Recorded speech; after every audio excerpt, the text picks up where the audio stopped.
What's going on, people? This is Jeremiah. This is part 2 of the basic building instructor of Cinema 4D. And we have our first bottom piece. If you just not coming back with me, you might need to check out the first part of the tutorial. This is pretty cool, and I'm going to just dive right into it. Let's see. So we have our first bottom piece. I'm going to go ahead and rename this right fast. Bottom. And next, what I did, I'm going to go ahead and grab a cube. I'm going to bring it up so you can see it right fast. I'm going to go to my viewport options. I'm going to go to my top viewport. And if you can see this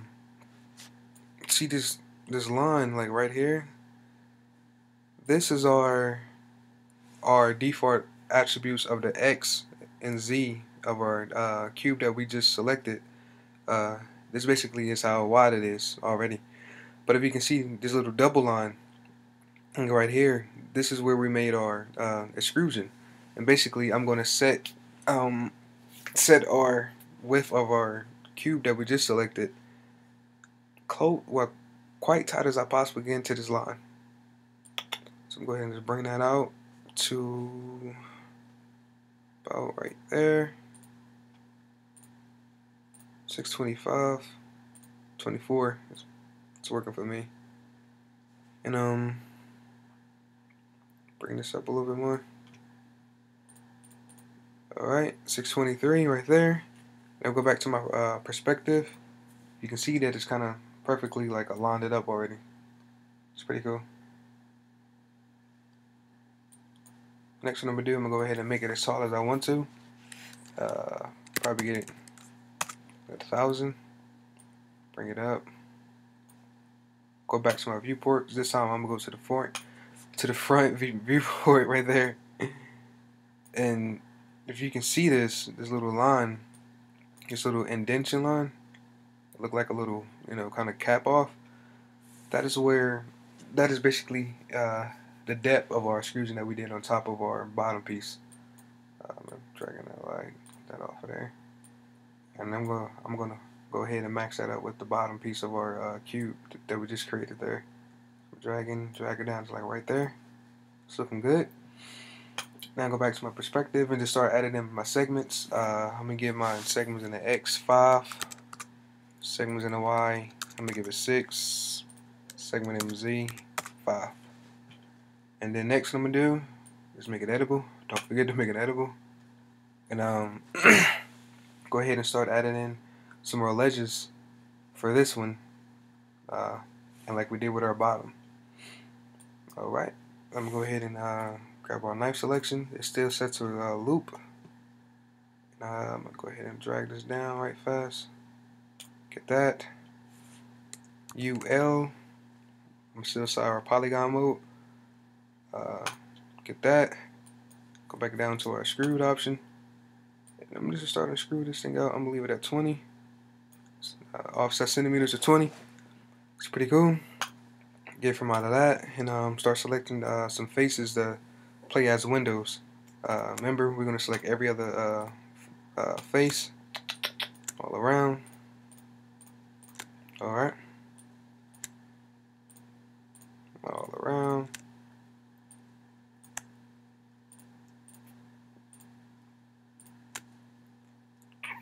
Pretty nice.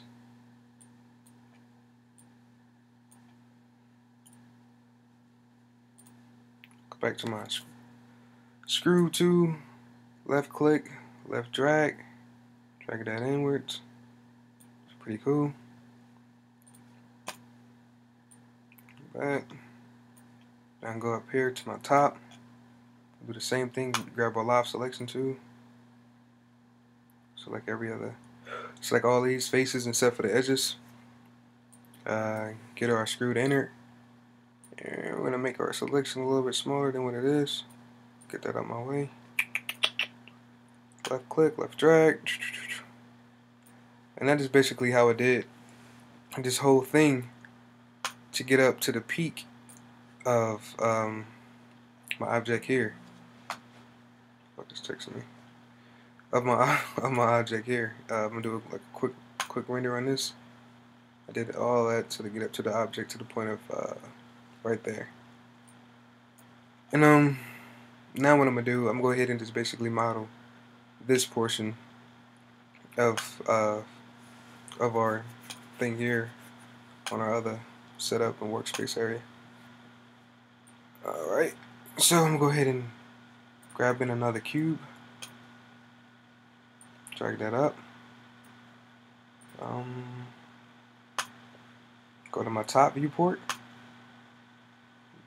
and this is the line. Go to my cube and scale it out. Pretty cool. Alright.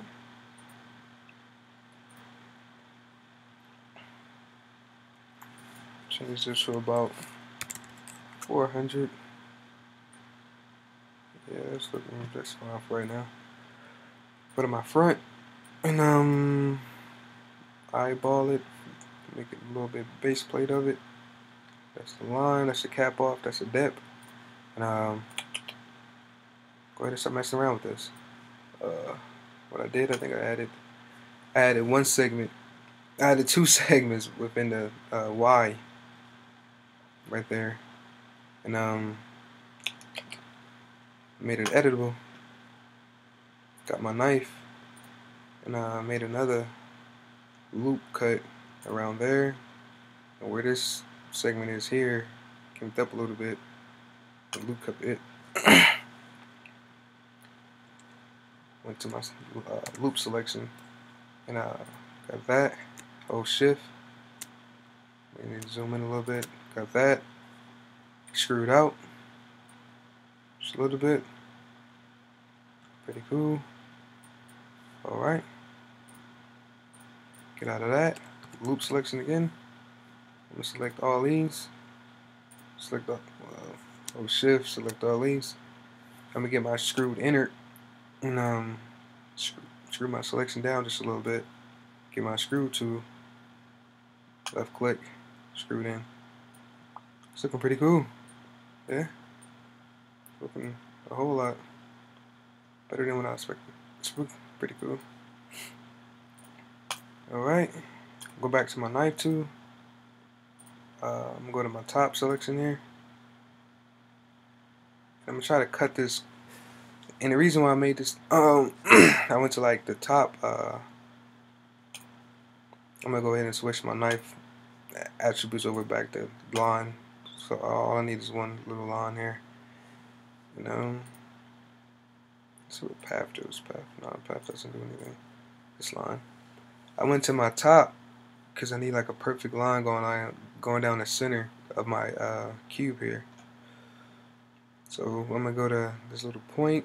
You can see this by like the blue line. That's like the z-axis. It's like represented by that.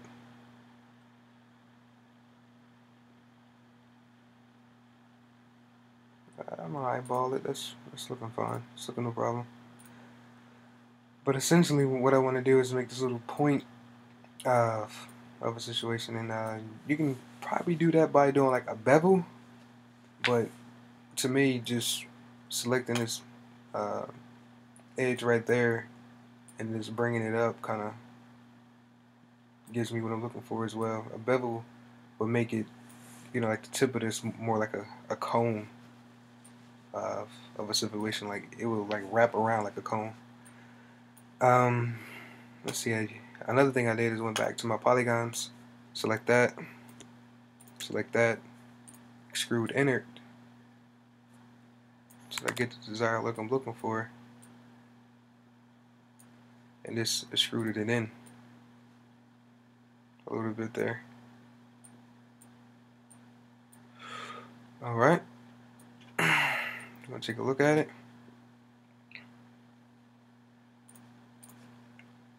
I'm gonna go back to my startup. Clean that up a little bit. Turn my light back on.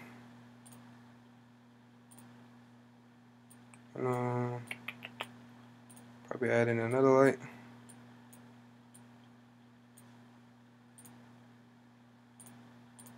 Switch that over to inverse parametric. Get it a little bit more warm feeling.